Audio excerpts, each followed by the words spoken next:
Assalamualaikum warahmatullahi wabarakatuh. Okey, subjek kita pada hari ini ialah tafsir.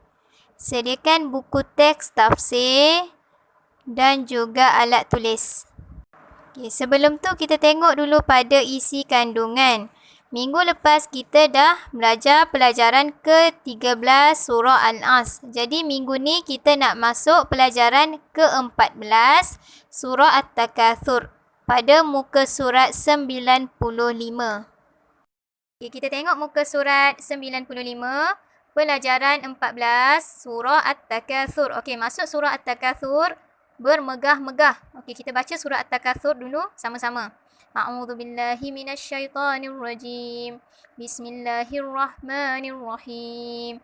Alhaakumut takatsur hatta zurtumul maqabir. Kalla sawfa ta'lamun. Thumma kalla sawfa ta'lamun. Kalla law ta'lamuna ilman yakin. Latarawunnal jahim.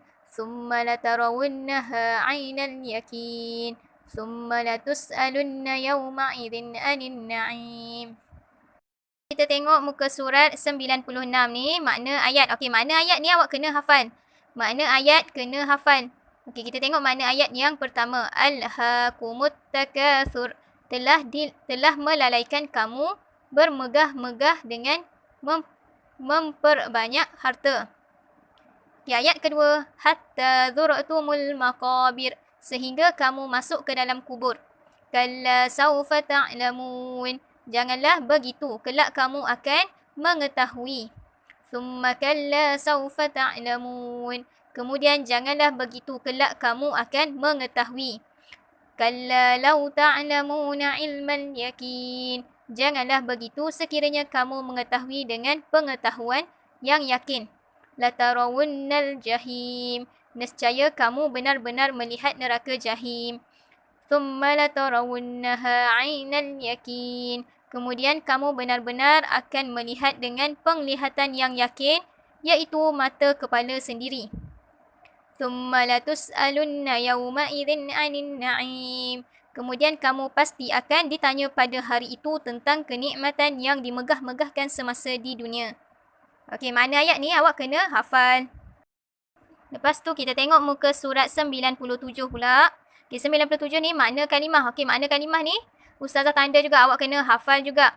Alhaakumu, telah melalaikan kamu. At-takatsur, bermegah-megah dengan memperbanyak harta. Hatta, sehingga. Zurtumu, kamu masuk. Al-maqabir, ke dalam kubur. Kalla, janganlah begitu. Saufa, kelak. Ta'lamun, kamu akan mengetahui. Thumma kalla, kemudian. Saufa ta'lamun, kelak kamu akan mengetahui. Lau ta'lamun, sekiranya kamu mengetahui. Ilmal yakin, dengan pengetahuan yang yakin. Latarawunna, nescaya kamu benar-benar melihat. Al-jahim, neraka jahim. Thumma latarawunnaha, kemudian kamu benar-benar akan melihat. Ainal yakin, dengan penglihatan yang yakin. Thumma latus'alunna, kemudian kamu pasti akan ditanya. Yauma idzin, pada hari itu. Anin na'im, tentang kenikmatan yang dimegah-megahkan. Okey, makna kalimah ni awak kena hafal.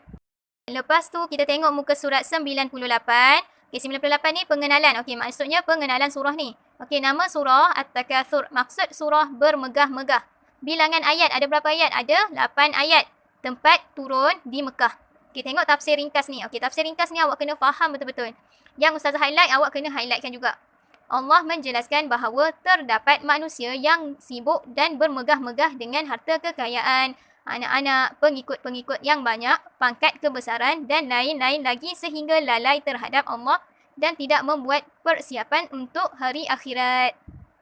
Okey, surah ni menjelaskan tentang orang ataupun manusia yang sibuk dan juga sentiasa bermegah-megah dengan apa yang mereka ada. Contohnya apa? Yang pertama, harta kekayaan. Yang kedua, anak-anak. Yang ketiga, pengikut-pengikut yang banyak. Yang keempat, pangkat kebesaran. Dan banyak lagi lah. Dia bermegah-megah dengan apa yang dia ada. Okey.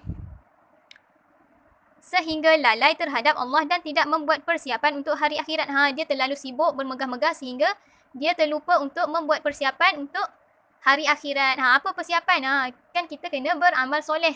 Amal itulah bekal kita pada hari akhirat nanti. Tapi orang yang suka bermegah-megah ni, dia tak ingat kepada hari akhirat. Dia tak ingat yang dia akan bawa amal sahaja pada hari akhirat tu. Dia sibuk dengan kekayaan dia sibuk dengan anak-anak dia sibuk dengan pangkat dan juga pengikut-pengikut mereka tu. Okey, kelalaian itu berterusan sehingga mereka mati. Kemudian Allah mengingatkan beberapa kali supaya manusia meninggalkan kesibukan dunia. 2 kali dia ulang tadi. Kalla saufa ta'lamun, thumma kalla saufa ta'lamun. Janganlah kamu begitu, janganlah kamu begitu. 2 kali Allah ulang. Jangan sibuk dengan dunia. Allah menjelaskan bahawa manusia tidak akan lalai sekiranya mereka mengetahui balasan hari akhirat dengan pengetahuan yang yakin. Allah menjelaskan juga dalam surah ni bahawasanya sekiranya manusia ni tahu tentang balasan pada hari akhirat tu, mereka tak akan sibuk untuk bermegah-megah dengan kekayaan, dengan harta benda, dengan anak-anak, dengan kebesaran apa semua tu. Manusia ni tak akan lalai kalau dia tahu balasan di akhirat tu macam mana nanti. Okey, mereka yakin bahawa kelak mereka akan menyaksikan neraka Jahannam dan merasai betapa pedih, sakit dan azab ketika mereka dibakar dan dijilat oleh api neraka Jahim sekiranya mereka lalai. Kalau mereka tahulah neraka Jahannam tu ataupun neraka Jahim tu panas, ada azab yang pedih, sakit, dan mereka juga akan dibakar dan dijilat oleh api neraka. Takut. Okey.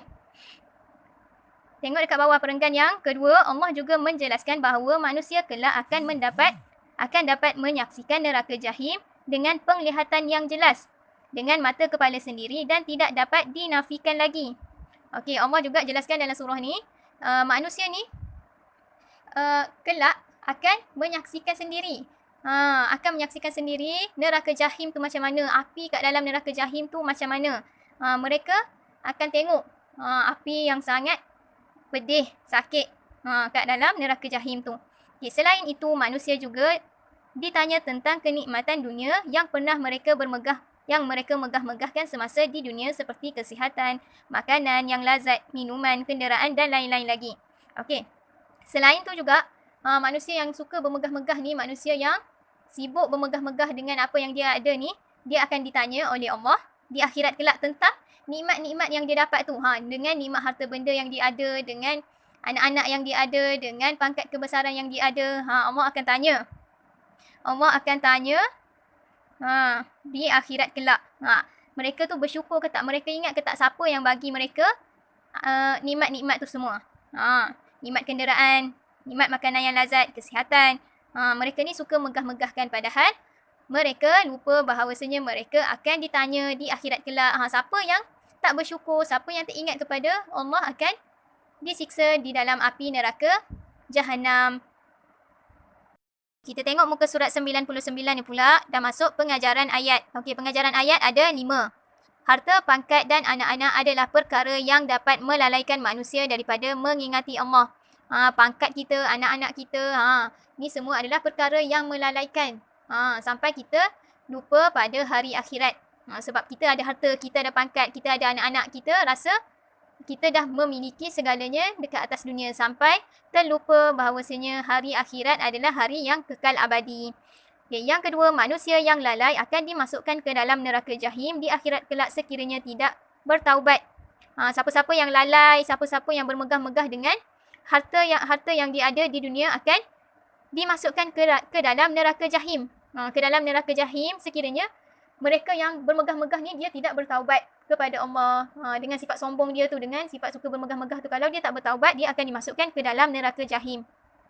Yang ketiga, manusia akan melihat sendiri akibat dari kelalaian mereka di akhirat kelak. Manusia ni di akhirat kelak, manusia yang macam mana? Manusia yang suka bermegah-megah ni dia akan melihat sendiri akibat yang mereka dapat di akhirat kelak. Akibat daripada kelalaian mereka tu, kemegahan mereka tu, mereka akan dapat tengok sendiri neraka Jahim tu. Okey, yang keempat, manusia akan dapat melihat neraka Jahim dengan mata kepala sendiri. Mereka juga akan tengok sendirilah macam mana neraka Jahim tu, pedihnya, seksanya, azabnya. Okey, yang kelima, pada hari ini juga manusia akan disoal tentang nikmat yang mereka terima di dunia. Okey, pada hari ini tu maksudnya pada hari akhirat lah, mereka ni akan disoal tentang nikmat mereka tu. Kita lah, mereka ataupun kita ni akan disoal tentang nikmat yang kita ada. Nikmat harta, nikmat pangkat, nikmat anak-anak. Kita semua akan disoal dengan semua nikmat lah yang Allah bagi, kesihatan. Kita akan ditanya sama ada kita ni bersyukur ke tidak. Okey. Masuk penghayatan. Okey, yang pertama, azab Allah amat pedih di akhirat kelak dan sentiasa menanti sesiapa sahaja yang dilalaikan oleh kemegahan dunia. Okey, di akhirat kelak ni azab yang sangat pedih yang menunggu kita ataupun sesiapa sahaja yang sibuk bermegah-megah, yang lalai dengan nikmat-nikmat dunia tu akan diazab. Azab tu sangatlah pedih. Okay, yang kedua, segala nikmat yang diterima di dunia akan disoalkan ke mana ia digunakan, sama ada ke jalan Allah atau jalan maksiat. Nikmat-nikmat yang kita ada ni, nikmat kesihatan, nikmat anak-anak, nikmat harta benda ni, nikmat kekayaan ni, kita gunakan untuk apa? Kita gunakan untuk ke jalan Allah ataupun kita gunakan ke jalan maksiat, ke jalan-jalan keburukan. Allah akan tanya. Kalau Allah akan tanya, kita pun akan jawab dengan jujur pada hari akhirat tu. Kita dah tak boleh berbohong pada hari akhirat tu. Kita dah tak boleh berbohong ataupun menipu. Okay, yang ketiga, sentiasalah mengingati mati dan pembalasan Allah di akhirat kelak. Okey, surah ni juga suruh kita, Allah suruh kita mengingati mati, sentiasa mengingati mati dan pembalasan Allah di akhirat kelak. Barulah kita akan sentiasa merendah diri, tidak akan bermegah-megah dengan nikmat yang ada. Okey, lepas tu yang keempat, sebarang nikmat yang diberikan oleh Allah kepada kita hendaklah diucapkan alhamdulillah dan hendaklah diulang selalu. Okey, nikmat apa yang kita dapat? Nikmat kesihatan, nikmat jadi orang pandai, nikmat dapat sekolah, nikmat dapat makan, nikmat dapat minum. Kita kena ucap alhamdulillah sebagai tanda bersyukur terhadap nikmat tu. Bersyukur kepada siapa? Bersyukur kepada Allah. Itulah, barulah kita dinamakan mengingat Allah. Tidak lalai, supaya tidak lalai kena sebut selalu alhamdulillah tu.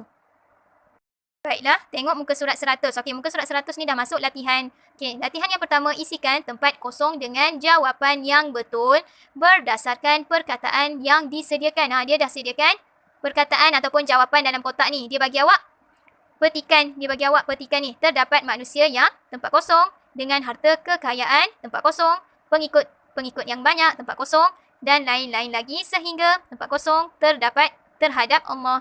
Mereka akan menyaksikan kealpaan mereka di akhirat kelak. Di akhirat kelak, manusia akan melihat tempat kosong dengan jelas. Mereka akan ditanya dari hal tempat kosong di dunia. Mereka yang bermegah-megah dengan nikmat di dunia akan tempat kosong di neraka. Kita hendaklah sentiasa tempat kosong terhadap nikmat Allah. Kalau awak nak isi petikan ni, ni Ustazah dah tulis satu-satu jawapan. Okay, kalau awak tak yakin juga dengan jawapan Ustazah, awak boleh baca balik dekat tafsir ringkas. Tafsir ringkas ni adalah ada jawapannya. Awak kena baca balik tafsir ringkas ni. Ataupun ni Ustazah dah bagi jawapan siap-siap. Okey. Lepas tu muka surat 101 ni, okey, latihan juga. Terjemahkan ayat di bawah. Terjemahan ni kat depan tadi ada kalla saufa ta'lamun. Apa maksudnya? La tarawunnal jahim. Apa maksudnya? Thumma la tarawunnaha 'ainal yakin. Apa maksudnya? Thumma la tus'alunna yawma idzin 'anin na'im. Apa maksudnya? Ada dekat makna ayat ni. Ada dekat makna ayat. Cari dekat makna ayat, lepas tu buat jawapan. Okey, itu saja pada hari ini.